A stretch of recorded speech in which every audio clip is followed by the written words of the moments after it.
34,000 feet की ऊंचाई पर उड़ते हुए प्लेन में अचानक से लाश बन गए सब लोग। पायलट और क्रू मेंबर्स से लेकर पैसेंजर तक कोई भी इस कहर से नहीं बच पाया। इतिहास की सबसे डरावनी हवाई जहाज दुर्घटना।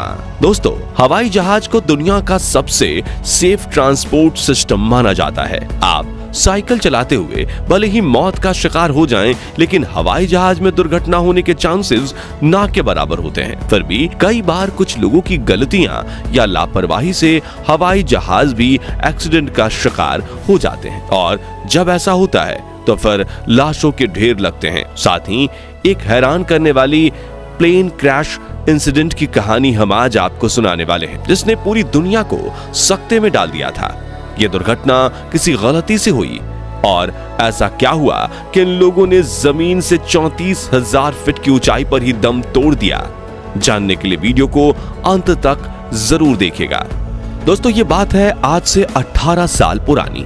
14 अगस्त 2005 का यह दिन था, और सुबह के समय हेलियोस फ्लाइट 522 साइप्रस के लांक्रा इंटरनेशनल एयरपोर्ट से ग्रीस के एथेंस इंटरनेशनल एयरपोर्ट के लिए उड़ान की तैयारी कर रही थी। सब कुछ बिल्कुल ठीक और नॉर्मल था, जिसके बाद सुबह 9:07 पर इस फ्लाइट ने टेक ऑफ किया। इस प्लेन के अंदर 115 पैसेंजर्स और 6 क्रू मेंबर्स सहित कुल 121 लोग सवार थे। प्लेन के पायलट हांस जुर्गेन मार्टिन को 16,900 फ्लाइट आवर्स को और को पायलट पैम्पोस कार्ला लैम्बोस को 7,549 फ्लाइट आवर्स का अनुभव था। मतलब दोनों ही पायलट काफी अनुभवी थे। इसके अलावा फ्लाइट अटेंडेंट की कमान एंड्रेसा पार्डोमोउ ने संभाली हुई थी। उड़ान भरने के महज 5 मिनट बाद ही जब प्लेन 12,040 फीट यानी कि 3.5 किलोमीटर की ऊंचाई पर था, तो अचानक इसमें से एक इमरजेंसी अलार्म बजना शुरू हो गया। पायलट ने जब चेक किया तो पता चला कि यह take off configuration warning alarm था। इस अलार्म को सुनते ही दोनों पायलट के पसीने छूट गए, क्योंकि अलार्म तब बजता है जब प्लेन उड़ान भरने के लिए तैयार नहीं होता। अब ये 12,000 फीट ऊंचाई पर क्यों बज रहा था, इसका दोनों पायलट को कोई अंदाजा नहीं था। ऐसे सिचुएशन में पायलट ने ATC यानी कि एयर ट्रैफिक कंट्रोल से संपर्क करना ही बेहतर समझा। मगर पायलट अभी ATC को अपनी प्रॉब्लम बता ही रहे थे, तभी कॉकपिट में मौजूद दूसरे कई सारे अलार्म्स एक साथ बजने लगे, और इनका शोर इतना ज्यादा बढ़ गया कि ATC को पायलट की आवाज आना ही बंद हो गई। हर बीतते मिनट के साथ पायलट्स की दिक्कत बढ़ती ही जा रही थी। उन्हें कुछ समझ नहीं आ रहा था कि सिचुएशन से कैसे बाहर निकला जाए। प्लेन में अफरा तफरी मची हुई थी, क्योंकि लोगों को सांस लेने में दिक्कत हो गई थी, और प्लेन में लगे ऑक्सीजन मास्क भी बाहर आ चुके थे। इस समय प्लेन करीब 5 किलोमीटर की ऊंचाई पर था। पायलट लगातार ATC से मदद मांगने की कोशिश कर रहे थे, लेकिन कुछ ही देर में इनका ATC से कनेक्शन भी पूरी तरह से टूट गया। अब प्लेन लगातार ऊपर की तरफ बढ़ रहा था। 9:23 पर यह 10 किलोमीटर से अधिक की ऊंचाई पर पहुंच चुका था। इसके बाद 9:37 पर इस प्लेन ने एथेंस के फ्लाइट इंफॉर्मेशन रीजन में एंटर कर लिया। 10:12 से 10:50 तक एथेंस का ATC इस प्लेन से संपर्क बनाने की कोशिश करता रहा, लेकिन उन्हें प्लेन की तरफ से कोई रिस्पॉन्स नहीं मिला। आमतौर पर इस फ्लाइट को 1 घंटे 45 मिनट का समय लगता था, यानी 10:45 तक इसे एथेंस एयरपोर्ट पर पहुंच जाना चाहिए था, लेकिन आसमान में इसका कोई अता पता नहीं था। हालांकि इस गंभीरता को देखते हुए एथेंस के अधिकारियों ने अपने 2 F-16 फाइटर जेट इस एरोप्लेन की खोज करने के लिए तुरंत रवाना कर दिए, और कुछ ही देर में इन फाइटर जेट्स ने हेलोइस फ्लाइट 522 को ढूंढ भी लिया।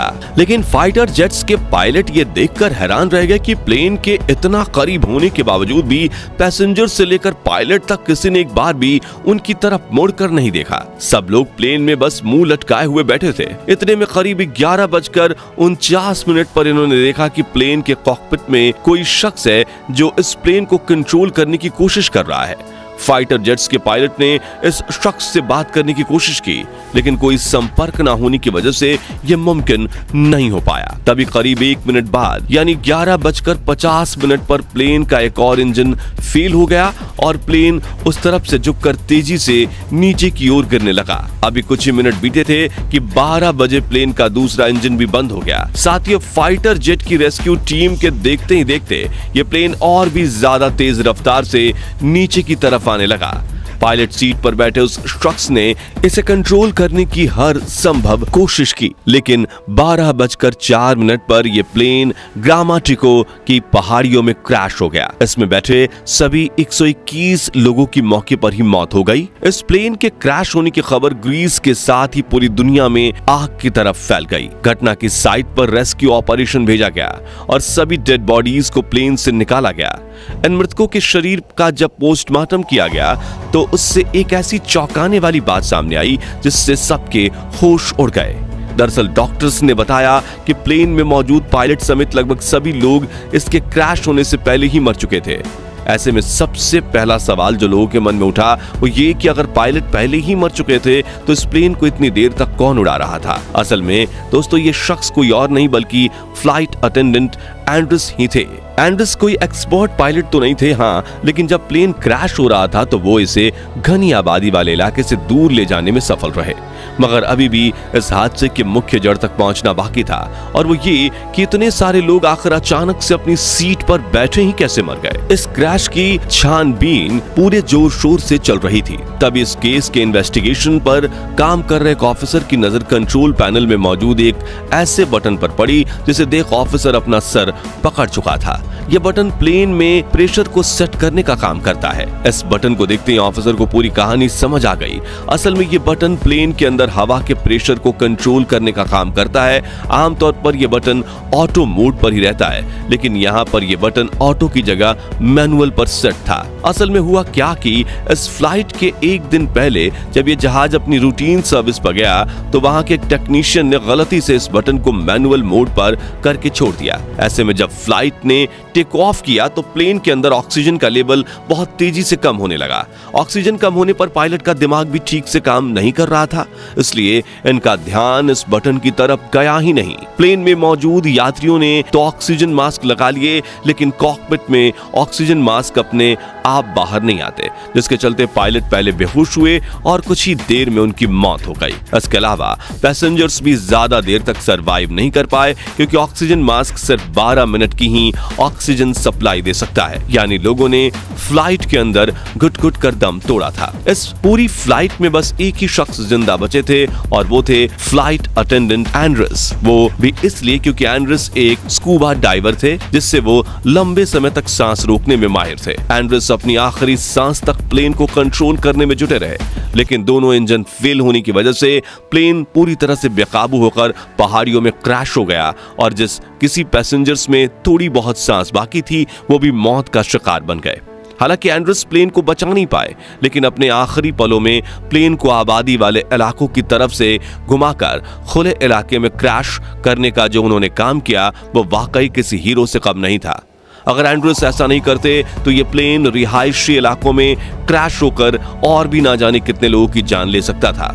ये एविएशन इंडस्ट्री में हुए अब तक के सबसे रेयर और दुखद प्लेन हादसों में से एक था। इस क्रैश के लगभग 15 महीनों बाद ग्रीस के इन्वेस्टिगेशन ऑफिसर ने इसकी फाइनल रिपोर्ट पब्लिश की, जिसमें इस घटना का जिम्मेदार सिर्फ और सिर्फ उस प्रेशर सेट करने वाले बटन को बताया गया। वैसे दोस्तों आपको क्या लगता है, इस घटना का जिम्मेदार सिर्फ वो बटन ही था या फिर कोई और इंसान? अपना जवाब कमेंट के माध्यम से जरूर शेयर कीजिएगा। बाकी दोस्तों आज के इस वीडियो में बस इतना ही। चैनल पर नए हैं तो चैनल को सब्सक्राइब जरूर करें, साथ ही बेल आइकन को प्रेस कर दें ताकि नई वीडियोस की नोटिफिकेशन आपको समय पर मिलती रहे। वीडियो अंत तक देखने के लिए धन्यवाद।